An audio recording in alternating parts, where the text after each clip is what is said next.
people could come in. Come on over, fellas. We had a big meeting with a lot of people, a lot of talent from Israel and from the U.S. And I think we came to a lot of conclusion and conclusions. And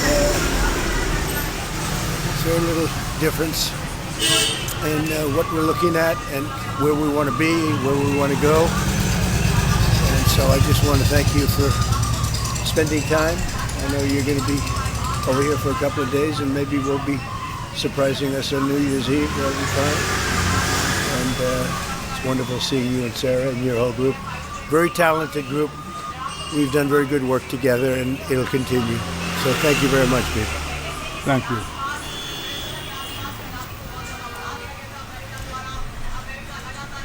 I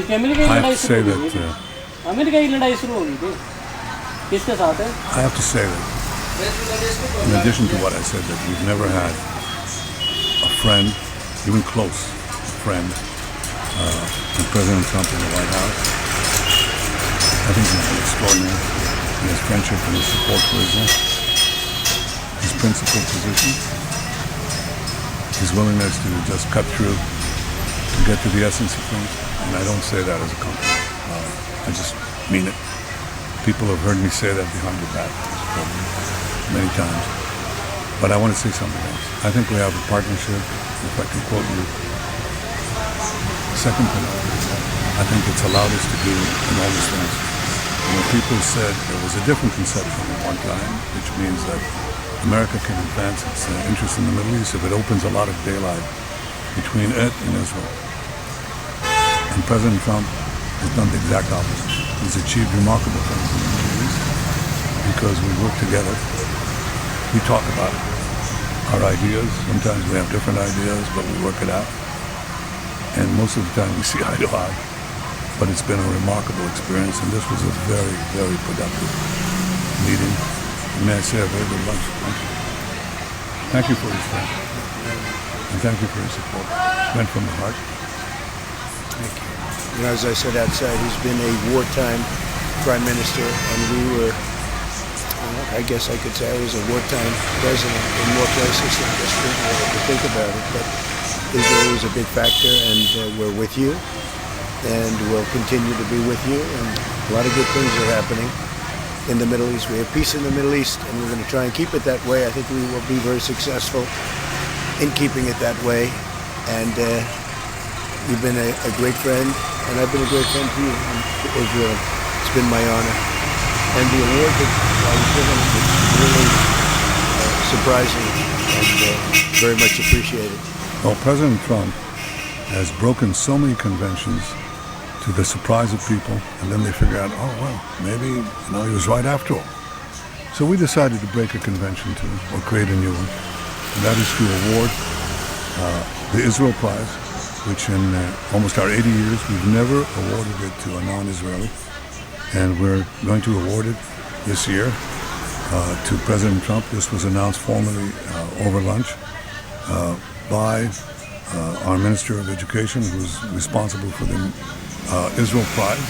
It's going to be awarded to President Donald J. Trump for his tremendous contributions to Israel and the Jewish people.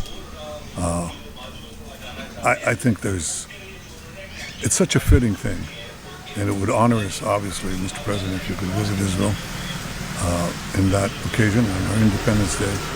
But I have to say that this reflects the overwhelming sentiment of Israelis across the spectrum. They appreciate what you've done to help Israel and to help our common battle against the terrorists and those who will destroy our civilization. So, again, that's an expression of thanks and appreciation. That really is a great honor. Any questions, please? We'll go pretty quickly because pretty much we agree on most of the things, and you would know what most of those things are. Please, go ahead.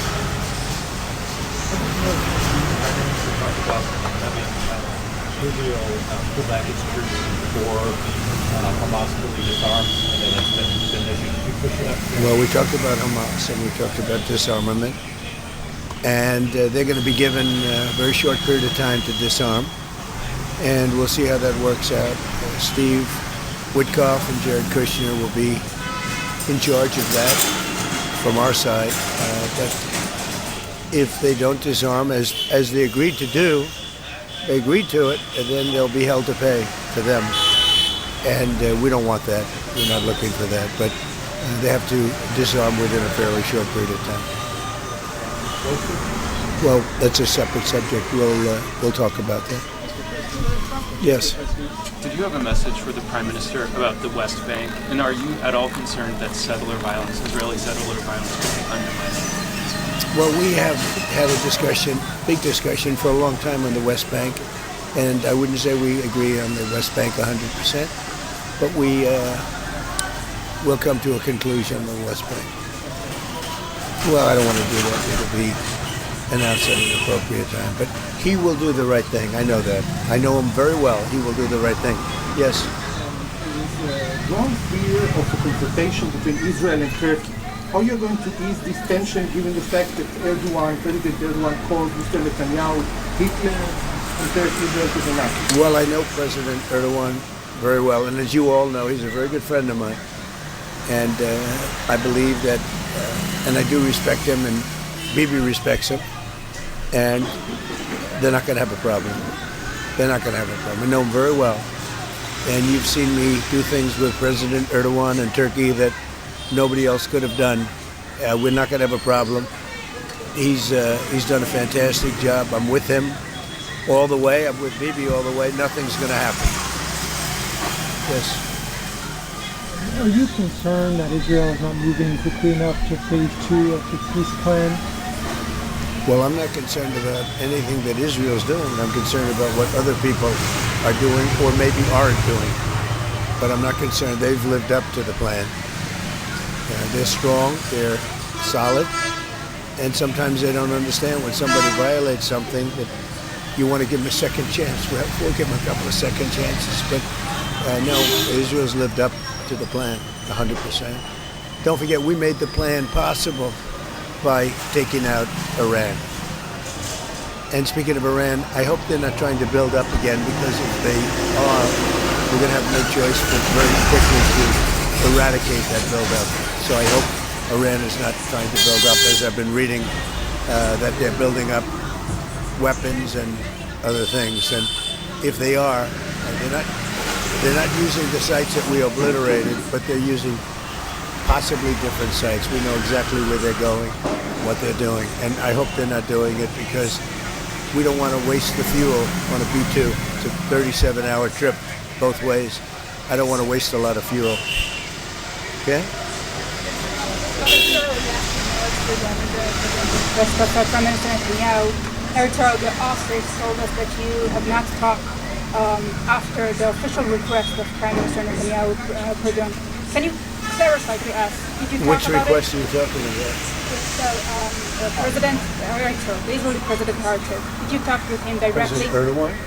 Herzog. The Israeli So President. you're talking about pardon? Yeah. Oh, well, you got to say that. No, I think he's going to be in great shape. He's a wartime prime minister at the highest level. He's achieved tremendous success. And I'll say it, if you had 8 out of 10 prime ministers in his position right now, or before right now, maybe, you wouldn't have Israel any longer. Israel would not exist. I'd say two of them would, and 8 of them wouldn't. Those are not good odds. You needed a very special man to really carry through and really help Israel through this horrible jam. These are major factions, and it started with our negotiation with Iran. I think it probably started with Soleimani. That was really where you mentioned that today. It started with Soleimani. Bad guy, doing bad things, hurting a lot of people, killing American soldiers and other soldiers. But it started right there, would probably be the starting point. And then from that point forward, but you have a wartime prime minister at the highest level. There could be other wartime prime ministers, but they'd lose. He won. And I think the people of Israel appreciate it. I think a lot of the people in the world appreciate it, actually. And because of that victory, we were able to get peace in the Middle East. If you had a different kind of a personality, if you had a weak person or a stupid person, and there are plenty of both of them, you would not have had success, and you might not have Israel. And you report for Israel. I know you're very proud of it, and you do a great job. You might not have a job because there might not be an Israel right now if you had a different prime minister. That's a big statement, but to me it's a very simple statement to make. I'm looking at Pete Hegseth, and he's sort of nodding. If they don't have a strong prime minister, Pete, you might not have Israel today. I think he'll go down in the record books. And, you know, I was a big help. I'll be honest with you, big help. Somebody said in the room, if you don't have Trump, you needed a proper combination of everything. And if you didn't have that combination, which they had, you would not have an existing Israel right now. And the people of Israel know it. That's why they like me, and it's why they actually like him. He's got a little bit of love-hate more than I do over there. But you know what? Even the haters have a lot of respect for him. There's a lot of jealousy about him. A lot of jealousy. Jealousy is a bad word. But I believe you would not have Israel right now, so it's a big deal. Yeah, please. The poll shows that as many as half of Gazans would be willing to leave the Gaza Strip if afforded the opportunity to do so. Back in February, you said that all Gazans... I heard that number today, half of Gaza would leave. I've always said it. I said if they were given the opportunity to live in a better climate, they would move. They're there because they sort of have to be. I think it would be a great opportunity, but let's see if that opportunity presents itself. But we're helping the people of Gaza a lot. So is Israel, by the way.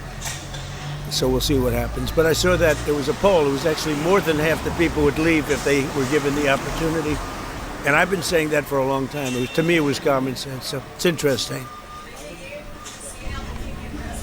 Look, let's not talk about it because we don't want the controversy. Right now, we're helping Gaza.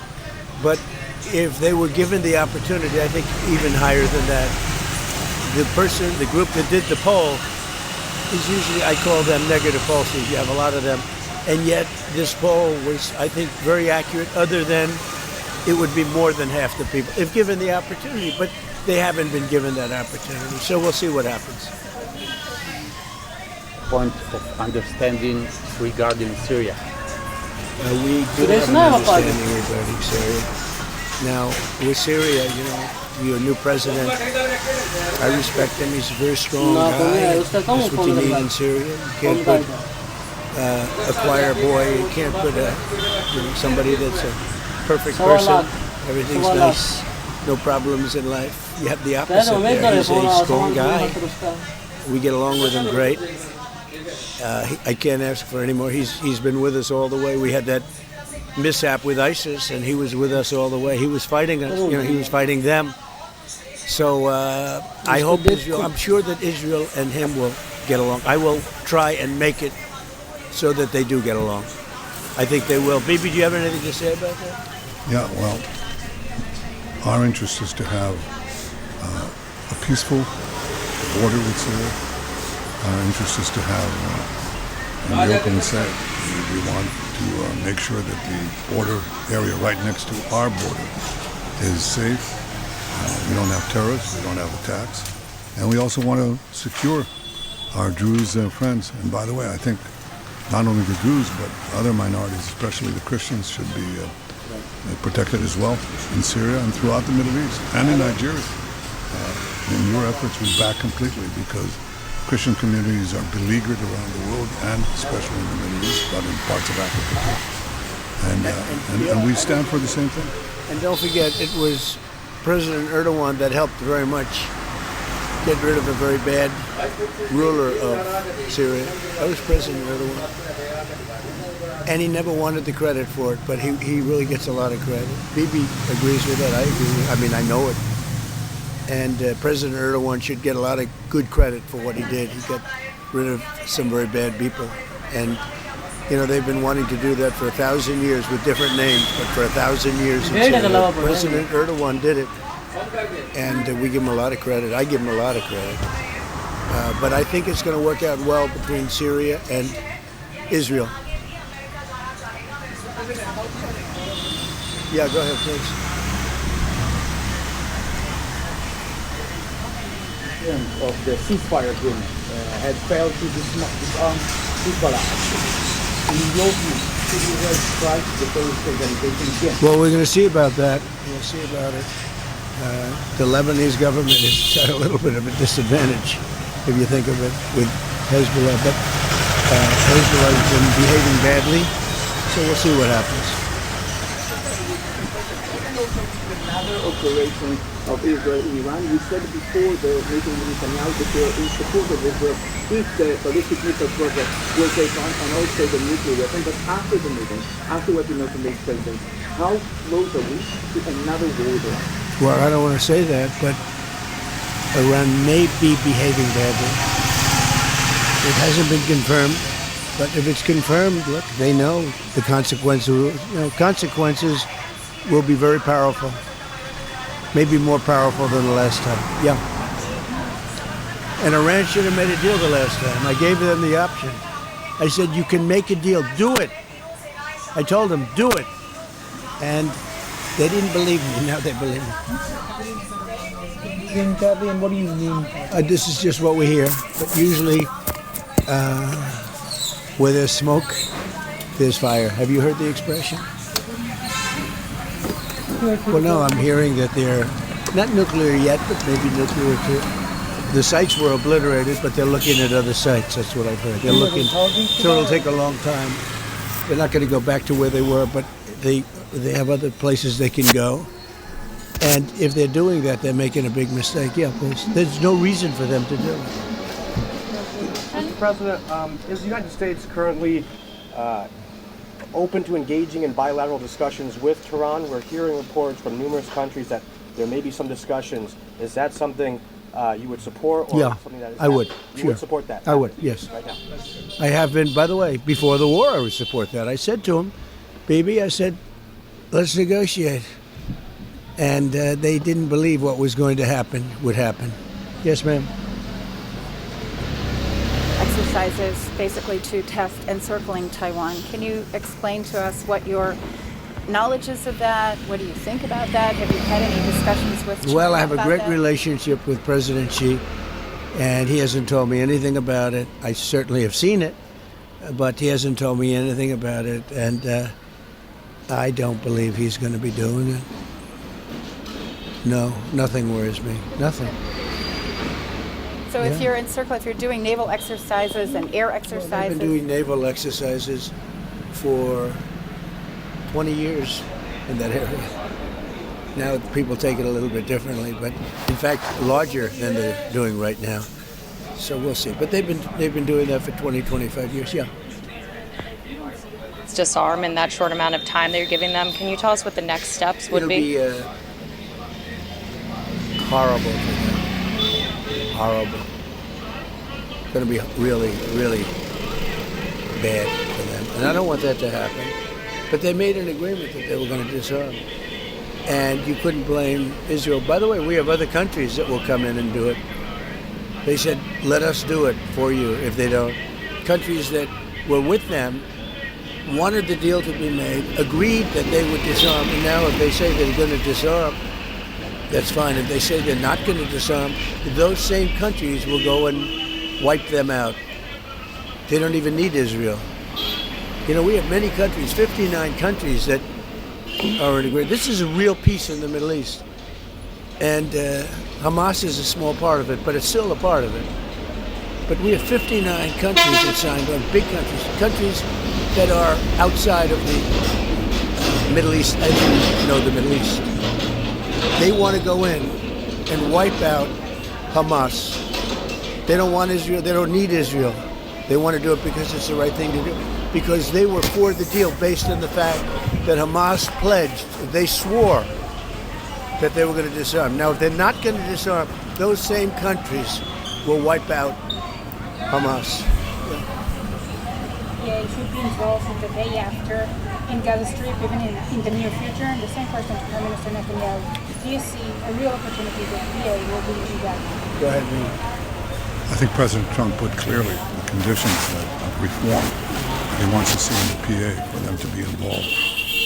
And I think he put it very clearly what he wants to see, the kind of real reforms, not just perfunctory reforms, but real reforms. Stop pay to slay, change the curriculum in your textbooks, open up a different society and a different future. If they do it, well, let them. I think it was clear. He put guidelines. Were, by the way, in the Trump plan of 2020, and they were put then in the 20 points, and it's up to them. Remember this, if we